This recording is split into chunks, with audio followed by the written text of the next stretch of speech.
Chapter 18. Absalom's defeat and death. David now mustered the men who were with him and appointed generals and captains to lead them. He sent the troops out in 3 groups, placing one group under Joab, one under Joab's brother Abishai, son of Zeruiah, and one under Ittai, the man from Gath. The king told his troops, "I am going out with you."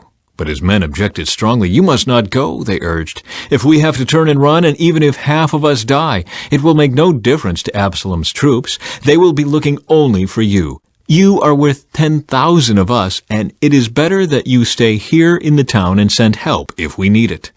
"If you think that's the best plan, I'll do it," the king answered. So he stood alongside the gate of the town as all the troops marched out in groups of hundreds and of thousands. And the king gave this command to Joab, Abishai, and Ittai, "For my sake, deal gently with young Absalom." And all the troops heard the king give this order to his commanders. So the battle began in the forest of Ephraim, and the Israelite troops were beaten back by David's men. There was a great slaughter that day, and 20,000 men laid down their lives. The battle raged all across the countryside, and more men died because of the forest than were killed by the sword. During the battle, Absalom happened to come upon some of David's men. He tried to escape on his mule, but as he rode beneath the thick branches of a great tree, his hair got caught in the tree. His mule kept going and left him dangling in the air.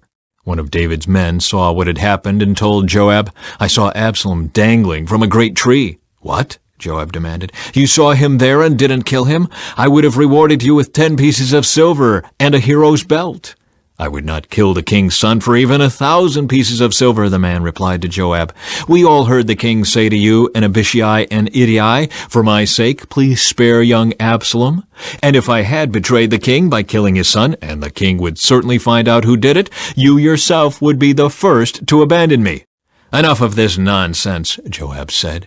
Then he took 3 daggers and plunged them into Absalom's heart as he dangled, still alive, in the great tree. 10 of Joab's young armor-bearers then surrounded Absalom and killed him. Then Joab blew the ram's horn, and his men returned from chasing the army of Israel. They threw Absalom's body into a deep pit in the forest and piled a great heap of stones over it, and all Israel fled to their homes.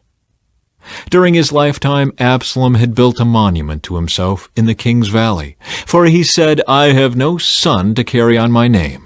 He named the monument after himself, and it is known as Absalom's monument to this day. David mourns Absalom's death. Then Zadok's son Ahimaaz said, "Let me run to the king with the good news that the Lord has rescued him from his enemies."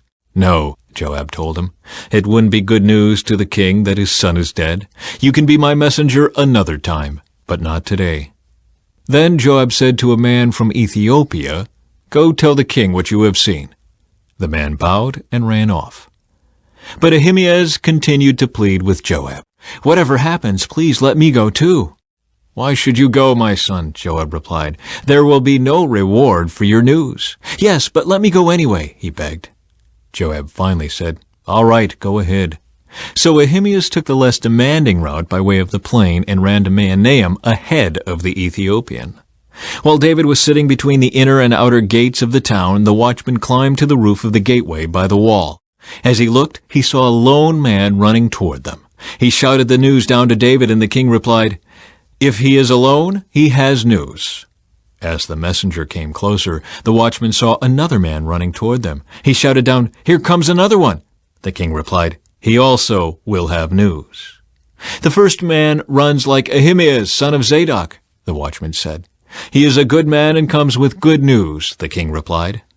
Then Ahimaaz cried out to the king, "Everything is all right." He bowed before the king with his face to the ground and said, "Praise to the Lord your God, who has handed over the rebels who dared to stand against my lord the king." "What about young Absalom?" the king demanded. "Is he all right?" Ahimaaz replied, "When Joab told me to come, there was a lot of commotion, but I didn't know what was happening." "Wait here," the king told him. So Ahimaaz stepped aside. Then the man from Ethiopia arrived and said, "I have good news for my lord the king. Today the Lord has rescued you from all those who rebelled against you." "What about young Absalom?" the king demanded. "Is he all right?" And the Ethiopian replied, "May all of your enemies, my lord the king, both now and in the future, share the fate of that young man." The king was overcome with emotion. He went up to the room over the gateway and burst into tears. And as he went, he cried, "Oh, my son Absalom, my son Absalom, if only I had died instead of you. Oh, Absalom, my son, my son." Chapter 19. Joab rebukes the king. Word soon reached Joab that the king was weeping and mourning for Absalom. As all the people heard of the king's deep grief for his son, the joy of that day's victory was turned into deep sadness. They crept back into the town that day as though they were ashamed and had deserted in battle. The king covered his face with his hands and kept on crying, "Oh, my son Absalom! Oh, Absalom, my son, my son!" Then Joab went to the king's room and said to him, "We saved your life today, and the lives of your sons, your daughters, and your wives and concubines.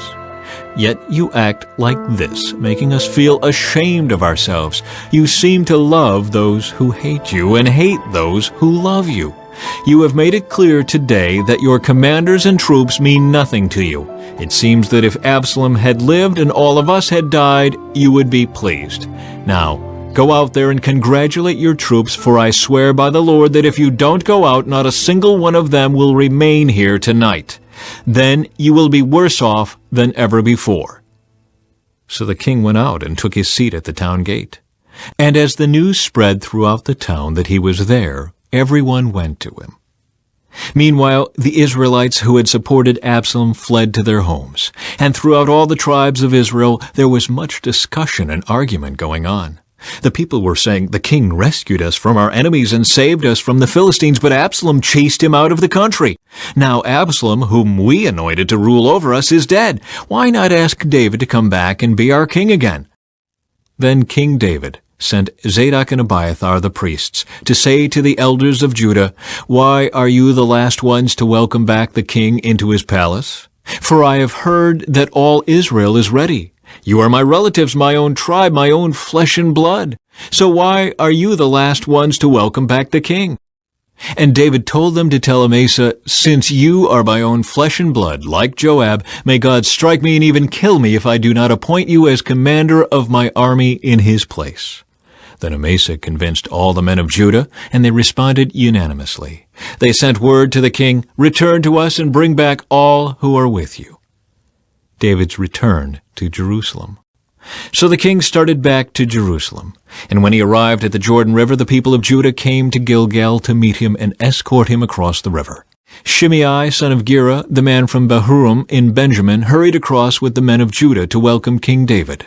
1,000 other men from the tribe of Benjamin were with him, including Ziba, the chief servant of the house of Saul, and Ziba's 15 sons and 20 servants. They rushed down to the Jordan to meet the king. They crossed the shallows of the Jordan to bring the king's household across the river, helping him in every way they could. David's mercy to Shimei. As the king was about to cross the river, Shimei fell down before him. "My lord the king, please forgive me," he pleaded. "Forget the terrible thing your servant did when you left Jerusalem. May the king put it out of his mind. I know how much I sinned. That is why I have come here today, the very first person in all Israel to greet my lord the king." Then Abishai, son of Zeruiah, said, "Shimei should die, for he cursed the Lord's anointed king." "Who asked your opinion, you sons of Zeruiah?" David exclaimed. "Why have you become my adversary today? This is not a day for execution, but for celebration. Today I am once again the king of Israel." Then, turning to Shimei, David vowed, "Your life will be spared." David's kindness to Mephibosheth. Now Mephibosheth, Saul's grandson, came down from Jerusalem to meet the king. He had not cared for his feet, trimmed his beard, or washed his clothes since the day the king left Jerusalem. "Why didn't you come with me, Mephibosheth?" the king asked him. Mephibosheth replied, "My lord the king, my servant Ziba deceived me. I told him, 'Saddle my donkey so I can go with the king, for as you know I am crippled.' Ziba has slandered me by saying that I refuse to come. But I know that my lord the king is like an angel of God, so do what you think is best. All my relatives and I could expect only death from you, my lord. But instead you have honored me by allowing me to eat at your own table. What more can I ask? "You said enough," David replied. "I've decided that you and Ziba will divide your land equally between you." "Give him all of it," Mephibosheth said. "I am content just to have you safely back again, my lord the king." David's kindness to Barzillai. Barzillai of Gilead had come down from Rogelim to escort the king across the Jordan. He was very old, about 80, and very wealthy. He was the one who had provided food for the king during his stay in Mahanaim. "Come across with me and live in Jerusalem," the king said to Barzillai. "I will take care of you there." "No," he replied. "I am far too old to go with the king to Jerusalem. I am 80 years old today, and I can no longer enjoy anything. Food and wine are no longer tasty, and I cannot hear the singers as they sing. I would only be a burden to my lord the king. Just to go across the Jordan River with the king is all the honor I need. Then let me return again to die in my own town, where my father and mother are buried. But here is your servant, my son Kimham.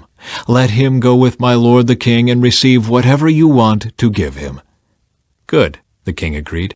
"Kimham will go with me, and I will help him in any way you would like, and I will do for you anything you want." So all the people crossed the Jordan with the king. After David had blessed Barzillai and kissed him, Barzillai returned to his own home. The king then crossed over to Gilgal, taking Kimham with him. All the troops of Judah and half the troops of Israel escorted the king on his way. An argument over the king. But all the men of Israel complained to the king, "The men of Judah stole the king and didn't give us the honor of helping take you, your household, and all your men across the Jordan." The men of Judah replied, "The king is one of our own kinsmen. Why should this make you angry? We haven't eaten any of the king's food or received any special favors." "But there are 10 tribes in Israel," the others replied. "So we have 10 times as much right to the king as you do. What right do you have to treat us with such contempt? Weren't we the first to speak of bringing him back to be our king again?" The argument continued back and forth, and the men of Judah spoke even more harshly than the men of Israel. Chapter 20.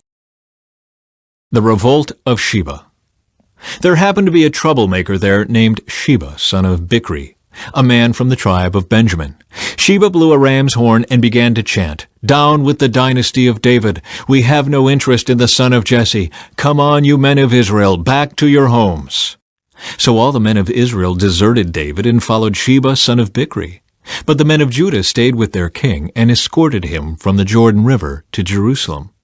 When David came to his palace in Jerusalem, he took the 10 concubines he had left to look after the palace and placed them in seclusion.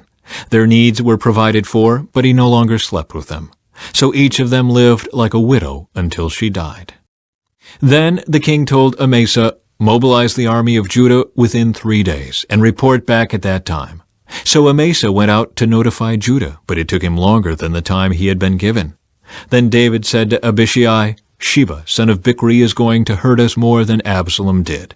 Quick, take my troops and chase after him before he gets into a fortified town where we can't reach him." So Abishai and Joab, together with the king's bodyguard and all the mighty warriors, set out from Jerusalem to go after Sheba. As they arrived at the great stone in Gibeon, Amasa met them. Joab was wearing his military tunic with a dagger strapped to his belt. As he stepped forward to greet Amasa, he slipped the dagger from its sheath. "How are you, my cousin?" Joab said, and took him by the beard with his right hand as though to kiss him.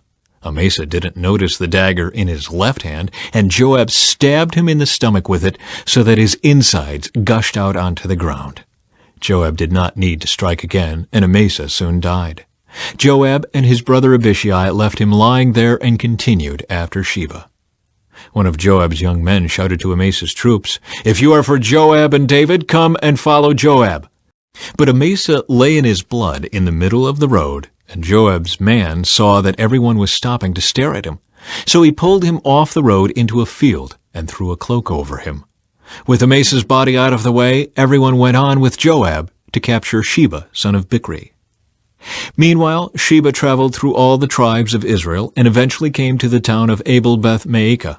All the members of his own clan, the Bichrites, assembled for battle and followed him into the town. When Joab's forces arrived, they attacked Abel-Beth-Maacah. They built a siege ramp against the town's fortifications and began battering down the wall. But a wise woman in the town called out to Joab, "Listen to me, Joab. Come over here so I can talk to you." As he approached, the woman asked, "Are you Joab?" "I am," he replied. So she said, "Listen carefully to your servant." "I'm listening," he said. Then she continued, "There used to be a saying, if you want to settle an argument, ask advice at the town of Abel. I am one who is peace-loving and faithful in Israel, but you are destroying an important town in Israel. Why do you want to devour what belongs to the Lord?" And Joab replied, "Believe me, I don't want to devour or destroy your town. That's not my purpose. All I want is a man named Sheba, son of Bichri, from the hill country of Ephraim, who has revolted against King David. If you hand over this one man to me, I will leave the town in peace." "All right," the woman replied. "We will throw his head over the wall to you." Then the woman went to all the people with her wise advice, and they cut off Sheba's head and threw it out to Joab. So he blew the ram's horn and called his troops back from the attack. They all returned to their homes, and Joab returned to the king at Jerusalem. Now Joab was the commander of the army of Israel. Benaiah, son of Jehoiada, was captain of the king's bodyguard. Adoniram was in charge of the labor force. Jehoshaphat, son of Ahilud, was the royal historian. Sheva was the court secretary. Zadok and Abiathar were the priests. And Ira, a descendant of Jair, was David's personal priest.